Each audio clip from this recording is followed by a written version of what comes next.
This is going to be like a live recording of People versus Algorithms, but my two co-hosts are not in Cannes. And so playing Troy Young is going to be Neil Vogel, okay? And playing Alex Schleifer is going to be Sara Fischer. And then we're just going to go with that. Can we just set the scene real fast, guys, for those that are listening? We are in Cannes, France. It is beautiful. There is a villa at the Dotdash Meredith. We're at the Dotdash Meredith villa. There's a pool. And then there's about 50 sweaty people staring at us, I'm sweating dying. profusely. It's so hot. But it's beautiful.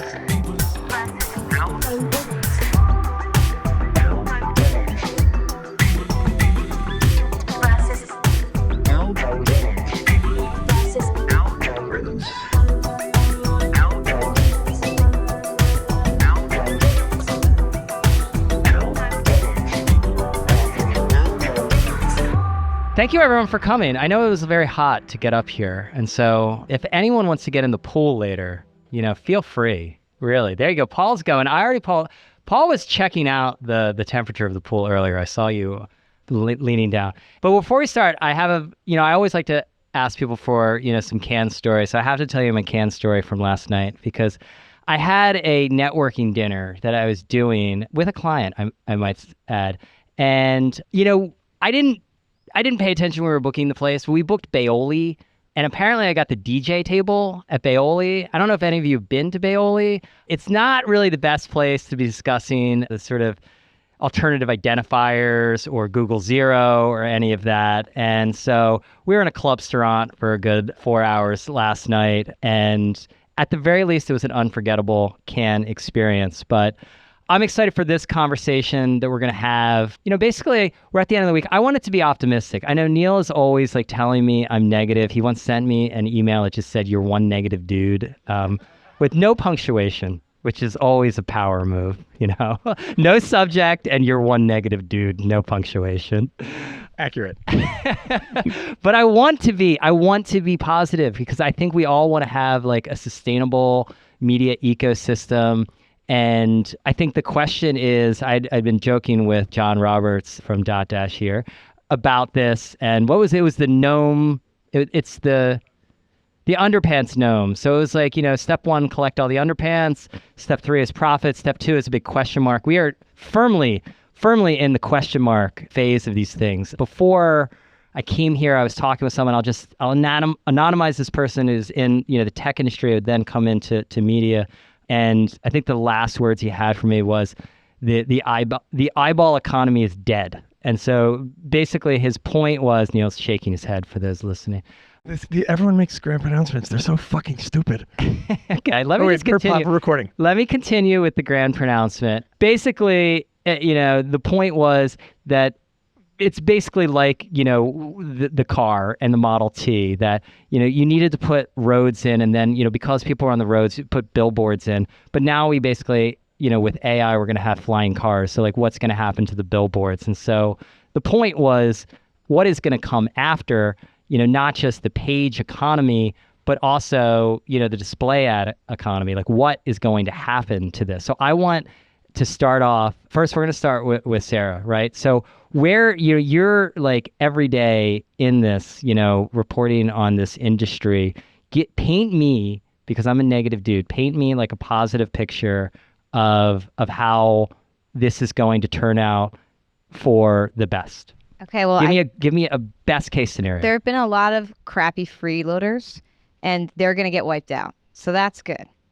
I think a lot of sites suck because they just fill up their page with commoditized content just to grab your attention and get the ad revenue, and they will all be weeded out. So I'm optimistic about that.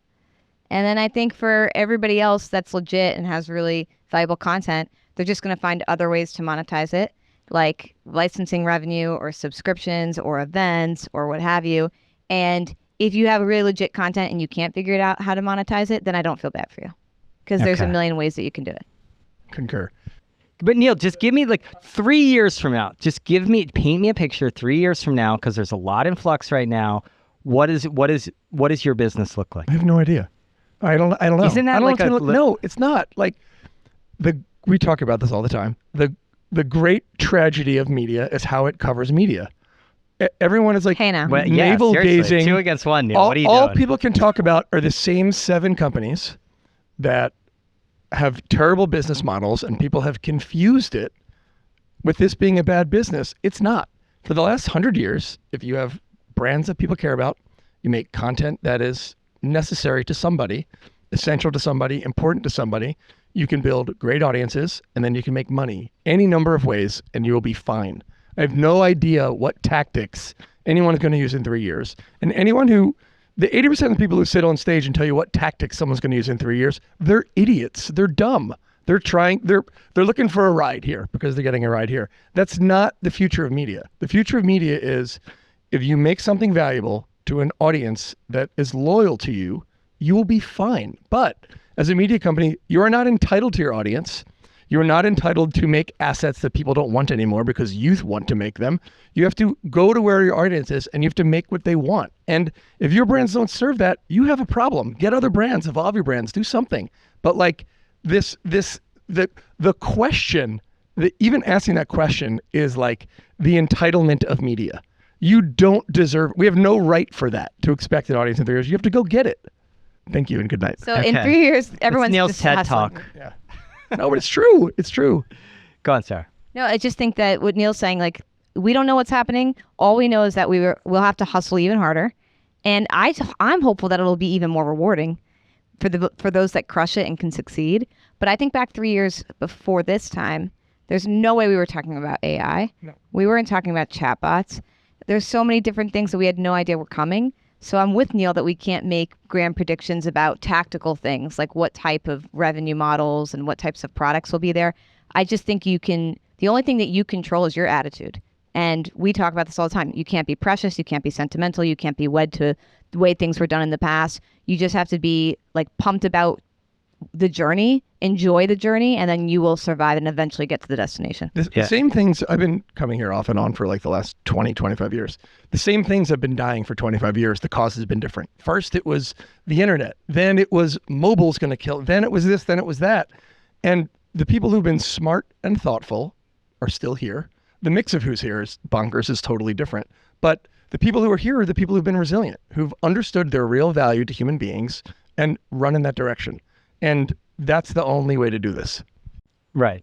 Well, I mean, I love it in theory. And I agree. I'm not sure if you can just be like, you know, having a positive attitude is great, and it definitely like is optimism is a very powerful thing. You asked us for the optimism. Yeah, no, I get it. I get it. Question, like, let's put real facts behind that. We're a public company. Everybody can see what we're doing. We're for the last, I don't want to get this wrong because we've grown for the last, believe 6 straight quarters, and Wall Street is growing for a 7th straight. We do nearly $2 billion in revenue. We made more than $300 million in EBITDA last year. We are consistently growing. We have really great, healthy assets. That is the proof of the rest of what I'm saying. 99% of the people here are not accountable to what they're saying. The guys at Meta, they're accountable. The guys at Google, they're accountable because there's numbers and there's math behind it. There's numbers and math behind what we're saying, which is why, like, when we say we're optimistic, it doesn't mean it's not hard, but like, it's got to be fun. And like, we have people and we have travel and leisure and we have food and wine. If you can't make a go with those things, and you can't have fun doing it, and you can't make more money than you did last year, then like, you either had a bad year or you're not that good at it. And like, we're pretty good at it so far. And that's why we're optimistic. Yeah. So what is growing out of that? I mean, because like, I guess what I wonder is, and it's not, I mean, you guys have changed your business quite a bit, right? Like, I mean, and what I wonder is, like, just to go back to, I know you don't want to get tactical, but like, you know, display advertising has been the bulwark of this like industry for a long time. And again, this person I was talking to who works at a very major media company was basically saying that there's no future really for display, and that like, maybe not now, that's fine. Like, but that, where do you see that changing then? Like, I mean, what comes after sort of display as the bulwark? There's all these different ways you can make money off these brands, right? I mean, you're wearing like a Food and Wine Classic hat here, right? We're all going to be wearing the Food and Wine Classic hats. And like, yeah, I see this all the time in like what publishers want to talk about is really a services business that they're doing. And that's fine. I'm just wondering where the sort of particularly advertising, how that needs to change, because clearly consumer habits are changing. Totally. You first. Well, I think the display business, once it went programmatic, it boomed because it became easy to serve the ads, to buy the ads, to optimize the ads. So I do think that programmatic and automated ad buying and selling will continue. It's just what's the format of that automated ad buying and selling. We're seeing audio programmatic, for example, boom. Spotify is investing very heavily in this. This is the future with CTV, as you know. On the actual .com display side, I think what we have to all wrap our heads around a little bit is that the mediums that we're getting information are probably going to be less text-based traditional search engine. So the advertising revenue will flow more to the mediums that we're using. I think we're going to be consuming a lot more on audio and through voice. I think we're going to be consuming a lot more of our television through streaming. So yes, the display ads as we know them through a search engine that come up as banners on a web page will die. They will go away, or it will, deprecate. But the actual act of buying programmatic automated advertising in different places where consumers are spending their time, that's actually just going to increase. It's a matter of, as a publisher, you need to invest in the areas where those new sort of time and attention spans are going, and invest in the ad infrastructure behind it. Yeah. So there's going to be a very high correlation between people that say display ad is dying and people whose audiences that they serve are shrinking. Right. Because when your online audience is shrinking, it is in fact true display advertising is dying. Display advertising as a medium is not dying. It's the opposite of dying, right? The people want to go to where the performant audiences are, and they will do it any number of ways. They'll advertise with us directly at the Food and Wine Classic in Aspen and Charleston. They'll buy programmatic ads to get across, we're 40% of the recipe traffic on the open web, to get across all of our sites to get people to buy their mayonnaise, because it is very close to the people who need the mayonnaise when the recipe has mayonnaise in it. And they will then maybe do some deal with us with commerce where we'll help them sell mayonnaise. There's a million different ways, clever ways for marketers to reach audiences. What we have to do is we have to understand what our properties, each of them are good at, and do the different thing at the different one. People Magazine is humongous. We're 8, 9, 10, 11 million user sessions a day. That is a programmatic display business, and it does incredibly well. Our beauty brands, InStyle, Birdie, Brides, all these things, we monetize those social, influencers, events, all kinds of. Better Homes and Gardens, our biggest home brand. The biggest piece of that business is we're one of the largest licensors inside of Walmart with that brand and the products we make. So it goes back to my, anyone who makes grand pronouncements, this is dead or that is dead, or nothing is dead. Radio's not dead. Everything still exists. It's just all part of a mix. And you have to understand what you have and what your asset is and what your audience is and how it performs, and then do that.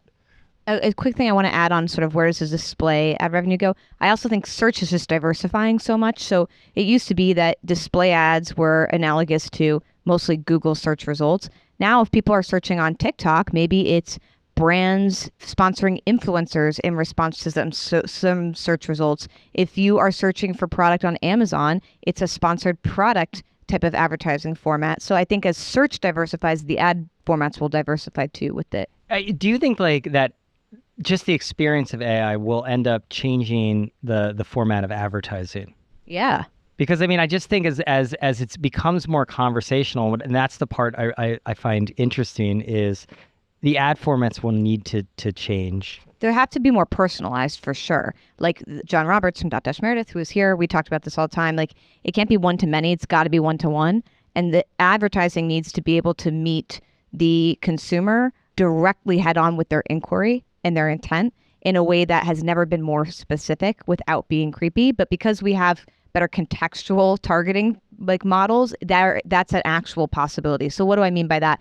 The classic example is if you're a toilet paper company, you buy TV ads because everyone needs toilet paper. And TV reaches a lot of people at once, and that's the most efficient thing. But there's very few products in the world that are toilet paper where everyone basically needs and uses the same type of that product. For the vast majority of things in the world, what you need is very different from what I need, and each and every message needs to be optimized and targeted to fit exactly what our intent and need is. That's what AI will do. I think it's not. I think it's going to be fabulous for the consumer. I think that the consumer is going to find ads to be more helpful than ever. But I do think that we're just not. We're in a holding period right now. It's like the awkward teenage phase of getting to that nirvana where we're trying to figure that out. Then in this short term period, it might not be as seamless of an experience. The last great evolution in the ad is super simple. It's Google search ads.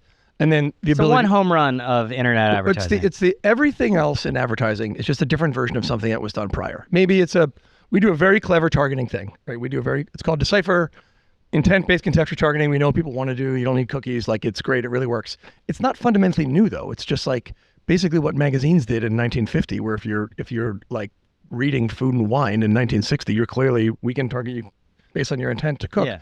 The big change in advertising was what Google could do and then what Meta and Facebook could do with enabling an entire ecosystem of true direct marketers that now is like the underpinning of the internet, right? The underpinning of all the spend. There has not been anything since then that's been that different. It's all some form of display, some form of something that offer list creative, right? You have your list, which is your audience, and then you're making an offer, and there's a certain type of creative you can do. It's some combination of that. It's harnessing the intent on Google or harnessing this intense profiling on Meta assets. That was the only real difference. Everything else is the same, just a more advanced, more data-enabled thing of the same. So I think there's going to be the next thing. I don't know what it's going to be. My gut tells me... Are you going to make it? Well, I don't know, maybe. If he has to. If we can figure it out, yeah. But I think right now, everyone at Cannes that talks about AI, they're not talking about AI, they're talking about a new search page. Right? They're not talking about a process. They're just talking about how audience is going to flow through the internet and get answers for things, right? For the most part, not everybody. No one knows what that's going to look like now. It's like the first second of the play. No one has any idea. And we're very close with the ChatGPT guys through our deal with OpenAI. They're insanely, unbelievably smart, and this just changes every day and every day and every day. And Google's changing that page every day and every day and every day. Google has tremendous incentives to make search ads still work. So the first thing that is going to be tried on AI to see if it works is going to be some form of the traditional search ad. They can't blow that up. They've got a couple of $1 billion, right? That or whatever, like hundreds of billions of dollars. That says that's not their incentive to blow it up. I don't know what's going to happen, but you're going to have to be smart enough to understand it. I will say with Google, though, they have been very smart about diversifying their search ad business. There is search ads that can be run on Shorts, for example. You can do sort of intent-based query ads on YouTube. It's not anymore just the Chrome browser, for example, because they recognize that the consumer behavior is going to shift as well. So they're trying to skate to the puck as much as we are. I think Neil is absolutely right. They do have to be careful in that balance of not like completely nuking their business overnight. And the new AI overview page is something that, it's going to fundamentally change the amount of clicks out of that search page, but they'll find a way to make it so that it still benefits them. They have to. And how would you evaluate how Google has reacted to probably the biggest sort of challenge to what's been the best economic model ever invented? I mean, because like anytime Google basically controls the distribution around the internet, and with great power comes great responsibility, et cetera. But at the same time, they have to look out for themselves, obviously. And it seems like they're going down a path where they're not really, that either they're being forced to, or they're just not really interested in quote unquote protecting the open web as an ecosystem. I don't care. Let's say all the things, right? We'll say all the things right now. If you look at what do Google you hate Google? No, I don't hate Google at all. Google does what is in the self-interests of Google, and if I were running Google, I would probably do the same thing. Maybe I would steal less content or do whatever, but I would essentially have to do the same thing because that's the box they put themselves in. Everyone here is blaming Google for AI and losing traffic, and that's just not true yet. That's not what's happened. Over the last 2 years, what Google's done is they've fundamentally changed the search page. First thing they do is they do a deal with Reddit where they get access to the Reddit fire hose, and all of a sudden Reddit shows up on every search, pushes every publisher down the page. How they can do that? I don't know. It might have something to do with the dominant position they have in search. So they're ensuring their full fire hose of information to train their AI with their deal from Reddit. Then they take all the other Google stuff and they put it on the page, like it's a this carousel and a that carousel and a this, and publishers just get pushed down and down and down and down and down and down and down and down, which is in the legal setup we have now. It seems to be fine. No one seems to have a problem with them doing that. So we can't complain about that. So during that time, our share of traffic from search went from like 65% of our total traffic to like 37%. We knew this was coming. We watched it. So overall, our traffic is up because we've done a million other things knowing this was going away. Now what's happening, and that's really going to hurt us and or other publishers, is the second piece of this, which is the emergence of AI on the search results page, which is, despite what publishers tell you, a relatively new phenomenon. It's taking up share, it's getting bigger, it's doing this, now there's AI mode, there's this, there's that, the other thing. From 65 to 35 for us, that was Google doing Google things. Now it's going to be Google doing AI things. The AI part... Or doesn't that just inevitably trend to zero? 100%. Then? And we literally say in our place, Google zero. What does our business look like if we get zero audience from Google, and how can we survive? And some of our brands are going to do great, and some of them are going to be challenged. But we've mitigated that risk materially. It was way bigger than it is now. Yeah. And so now we have the issue of, no one anticipated, when you asked a bit ago, like, what are we going to be doing in 3 years? Like, I don't know. 3 years ago, we probably didn't anticipate some giant Borg stealing all of our content, synthesizing with everything else to come back and compete with us, right? And actively choosing not to give us any attribution or very limited attribution or no compensation for this. Yeah. And no one making them do that. So it doesn't sound like you consider them a partner. Well, I mean, listen, it doesn't matter what I consider them. They're operating in their self-interest and playing by the rules that they have to follow. So us expecting a different outcome would be foolish. We can jump up and down and scream and yell, and maybe we sue them and maybe we don't, and maybe we do this, maybe we do that. But this is the world we live in right now. I don't like where it goes from here. I love there. I don't want it. Why would I want it to go to zero? But there's been people like OpenAI who have realized the value of our content and the value of attribution. We have great partnerships and deals with them that are both economic and partnery. Google doesn't seem to want to do that. So we're just living in a world like they're going to be zero. We know that. Let's get on with it. Yeah. Sarah, in your reporting, like, how successful are these AI deals that, some companies have made, right? And obviously this is, to me, like, that's the big open question is, what is an economic structure that is going to emerge to replace this page view structure? Because if you take that, you went from 63% to 37%, and then that trends even lower, like, something must replace that. I understand, like, it's easy to say, like, oh, well, you just need to, like, run your business better, et cetera. Like, that's not going to work for, this is an annual tradition, by the way. The awning.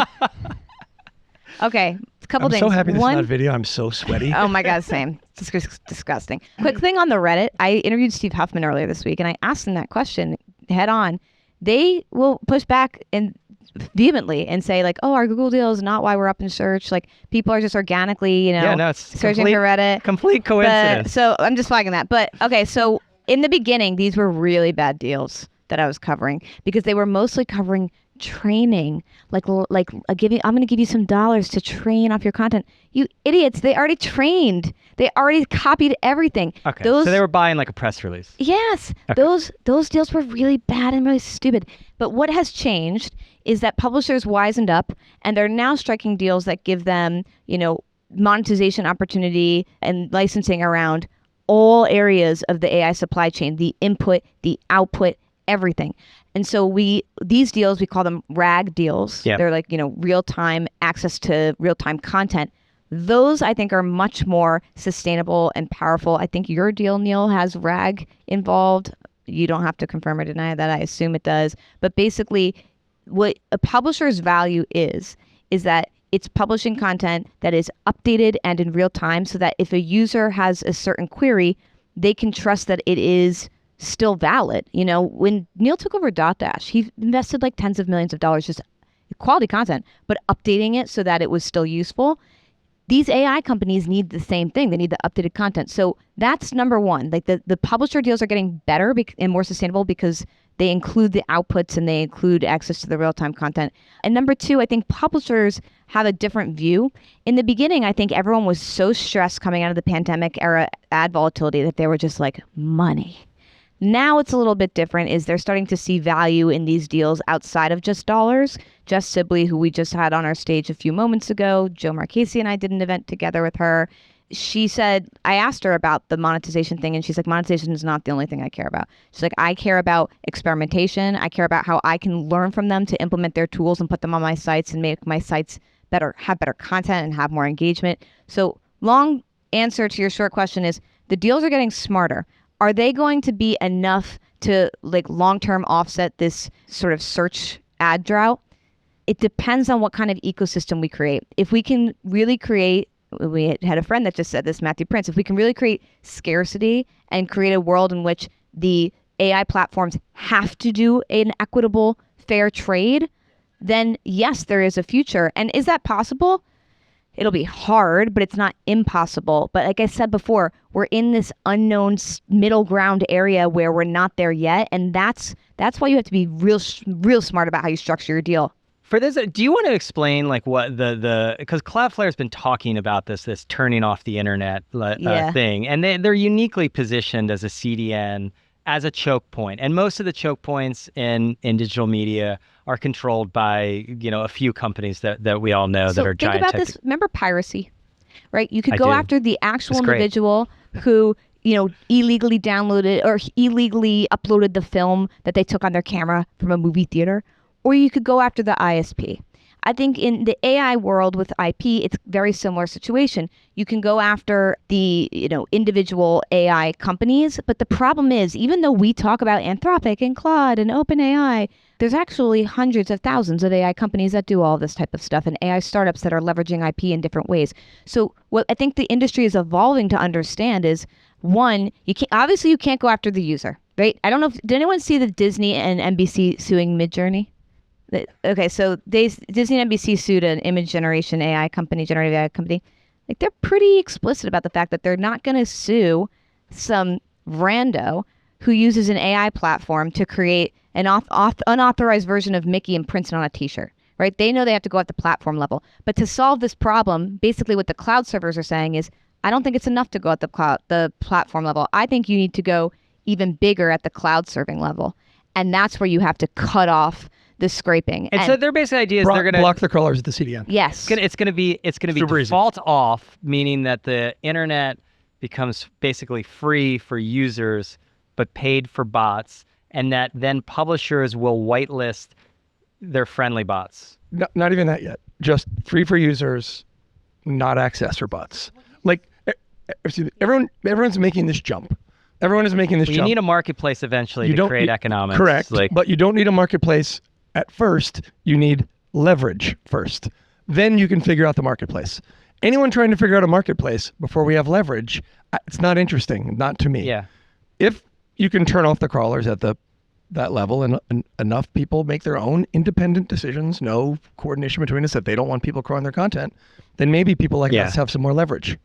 And if we have some more leverage, it's a pretty good thing for us. But the next challenge, I completely agree with Neil. The next challenge, though, is what you said, is the whitelisted bots. So let's say I'm a publisher and I have what I believe is a fair and equitable deal with OpenAI.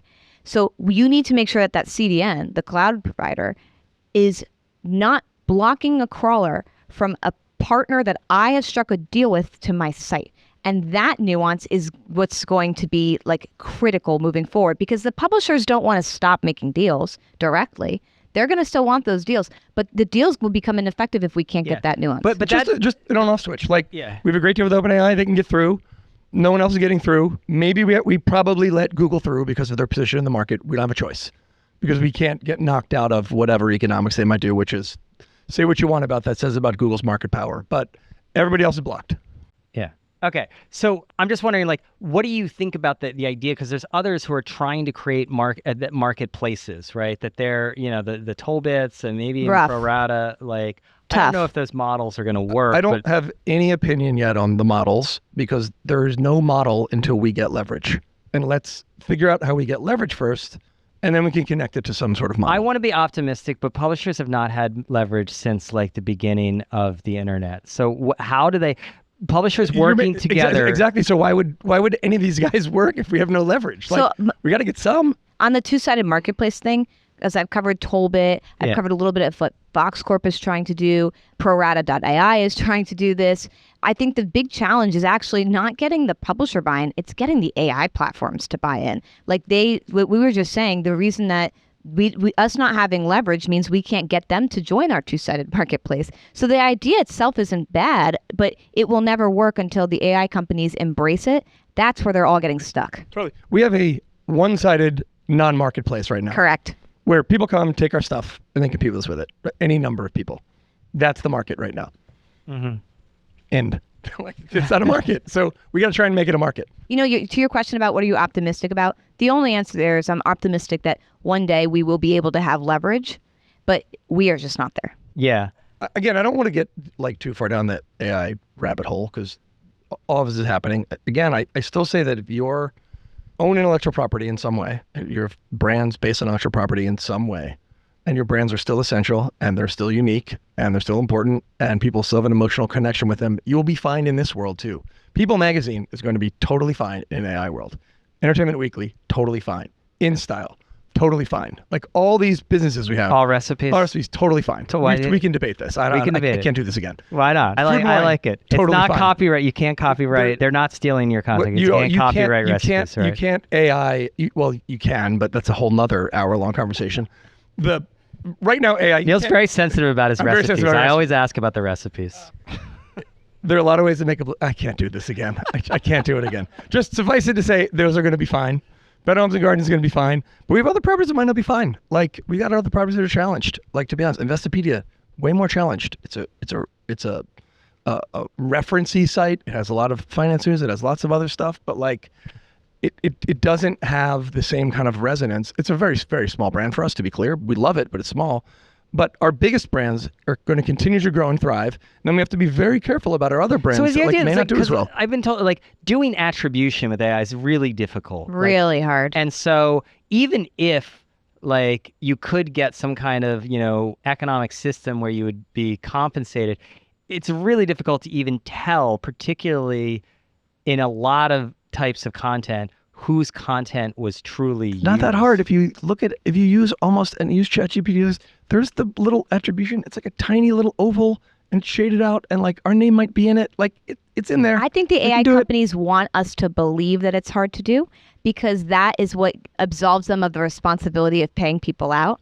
But I think that they're absolutely We're landing rockets in reverse on like something that floats in what? Like, come on. Well, you can do this. So this is where like Parada.ai has its own challenges, but where I think it's an interesting model is it's not about attributing every single answer to every single publisher. It's about doing a little bit more of a collective payout based off of the participants. I'm not saying that that's the most fair way to do it. And they do have ways to weight towards the publishers that they think have more weight in the overall answer structure, but there's going to have to be something along those lines, because what I don't think is going to make sense is that answer by answer, every single solitary query gets perfectly parsed out. But there is a way to do it that we can get some sort of a marginal attribution to the publishers involved in the system that makes sense. Look, we have a very nice deal with OpenAI. Really, like we're very happy with it economically. We're very happy with how it works. We get 5 of those, 10 of whatever, how many of those we get. It would make an amazing licensing line item bigger on our income statement, and we'd be an information wholesaler on some level. That is by no means enough for us to be the business that we aspire to be and that we are right now. So this is just another thing that we have to do in the long line of things that we have to do, right? Like it's fundamentally unfair that people can use your content to compete against you and not compensate you in some way. You can't disagree with that academically. Like, okay, let's solve that problem, but don't distract from the fact that you have to do the other things. You have to do everything else. Like we're building like very organically, like a super robust events business. We're a huge partner of Apple News. We're in all these different places doing all these different things with brands that people love. That is a solution. The more our brands are in demand and the more people love them, connect with them, use them, the more leverage we're going to have with everybody. It's going to help us here. Like you're going to need our information in this thing. Right now, no no single source of information is important. And maybe Wikipedia, but other than that, maybe Reddit. But other than that, everyone else is disposable. We got to do the best we can that we become a big enough piece of that we're important, and then we have some leverage. I'll tell you what makes me nervous.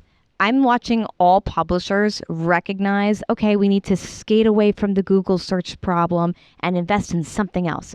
And I'm a little worried that a lot of publishers are all going to try to invest in the same exact thing and crowd each other out, as opposed to finding the thing that they're actually organically good at. Everyone's an events business now. Yeah. Is a great example of that. And there's a history of this. And there was, remember when everyone was an affiliate commerce business? Yeah. And then it just, it was not rising tide lifts all boats in this situation.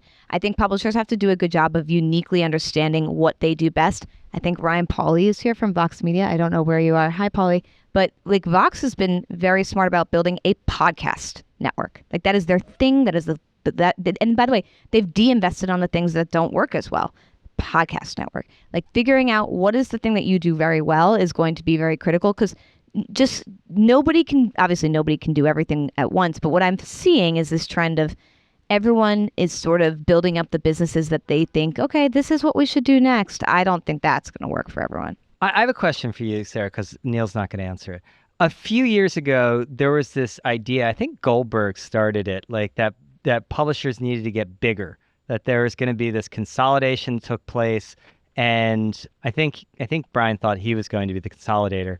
But with AI, wouldn't it make sense that when you talk about getting leverage, that someone like Dotdash Meredith would need to get bigger? Well, I'll answer this when she's done. I think you need to be more authoritative. You don't necessarily need to be bigger.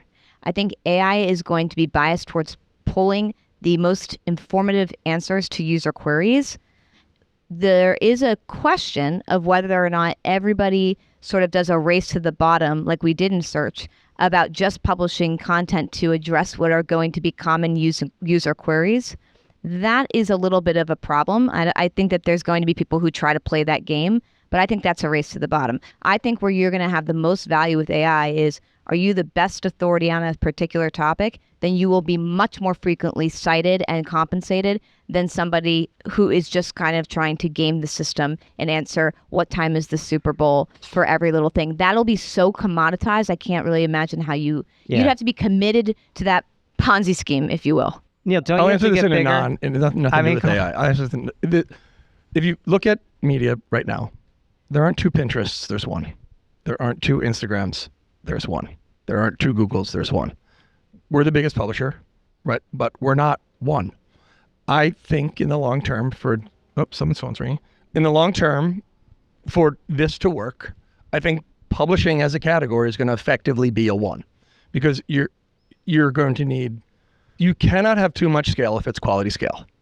That is the thing. Oh, we're pivoting to small. No, you're not. You just can't grow your audience anymore.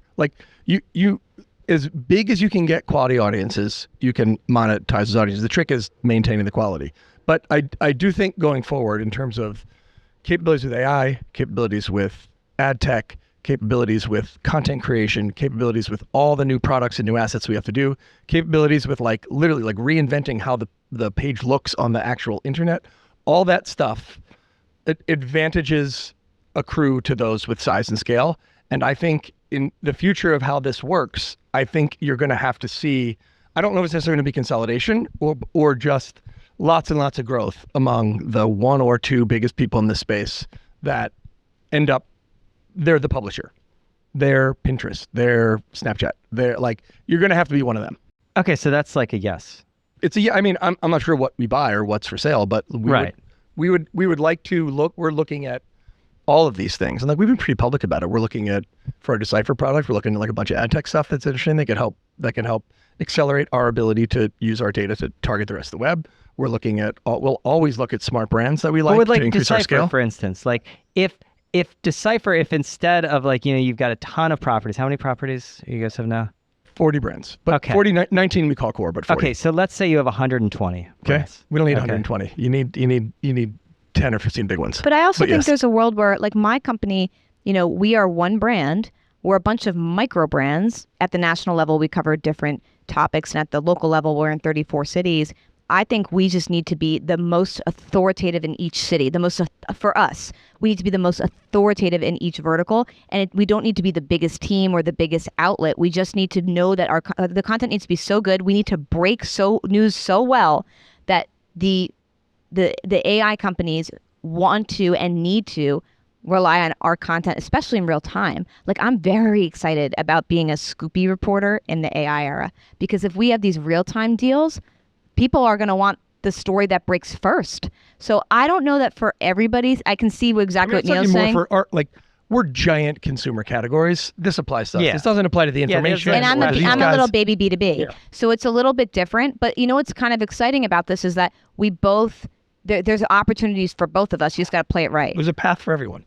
Path for everyone. Maybe not everyone. There's a path for most. Not the idiots. Come on. Okay, except for the idiots.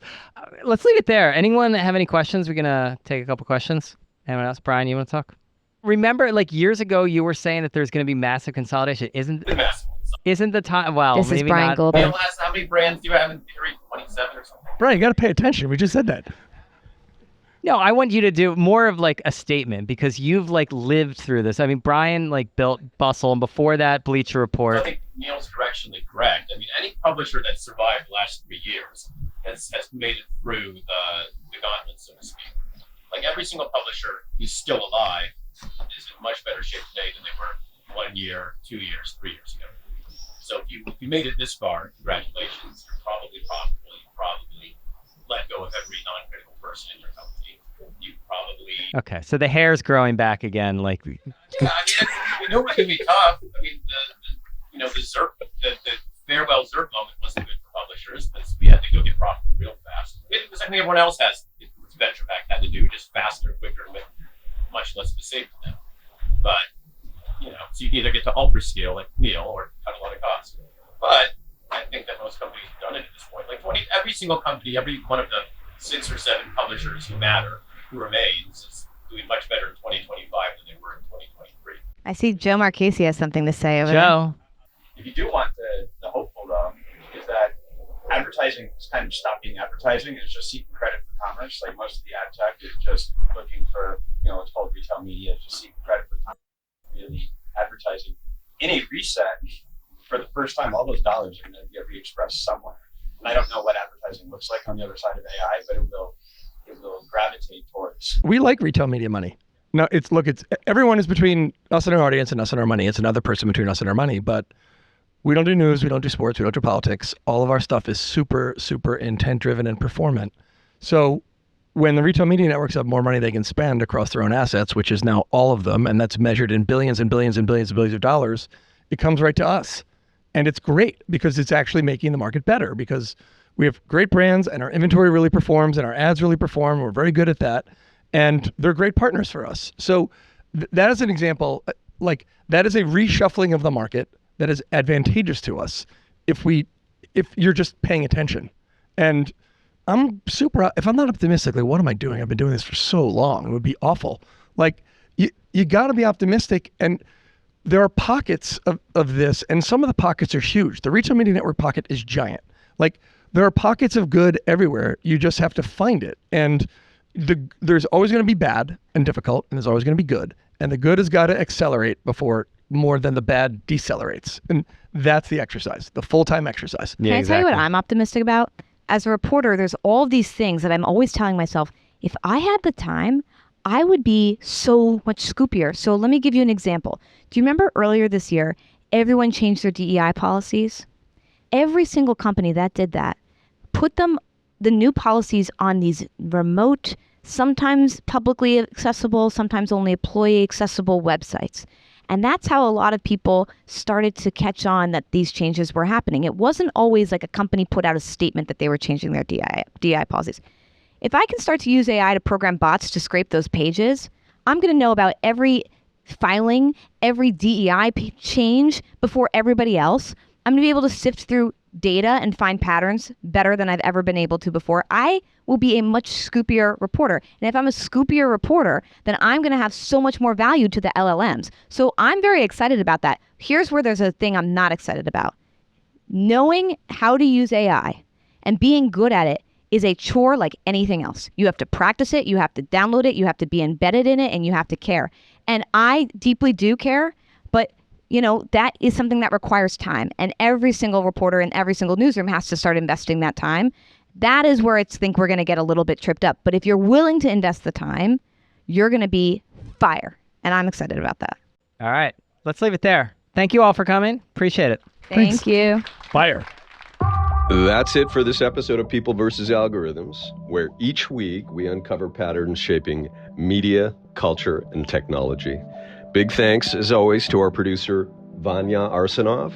She always makes us a little clearer and more understandable, and we appreciate her very, very much. If you're enjoying these conversations, we'd love for you to leave us a review. It helps us get the word out and keeps our community growing. Remember, you can find People vs. Algorithms on Apple Podcasts, on Spotify, and now on YouTube. Thanks for listening, and we'll see you again next week.